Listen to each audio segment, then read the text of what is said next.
ଆରେ ଅମନ ଗୋଟେ କଥା ଜାଣିଛୁ ମୁଁ ଆମ ଗାଁରେ ଏକୁଟିଆ ଇଞ୍ଜିନିୟର। କଣଟା ବନେଇଛୁ? ଗୋଟେ ଏମିତି ଯନ୍ତ୍ର ବନେଇଛି ଯାହା ଦ୍ୱାରା କାନ୍ଥ ଏପଟ ସେପଟ ଦେଖି ହବ। କଣ ସେଟା? ଝରକା।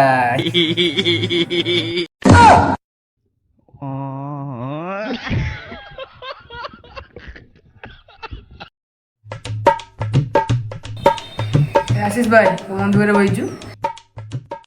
ମୁଁ ଯୋଉ ଛୋଟବେଳେ ଟିଚର କଥା ଶୁଣିଥାନ୍ତି ମୁଁ ବି ଆଜି ଡକ୍ଟର କି ଇଞ୍ଜିନିୟର ହେଇଥାନ୍ତି। ଆରେ କୋଉ କଥା? ଆରେ ସେଇ କଥା ତ ମୁଁ ହିଁ ଶୁଣିନି।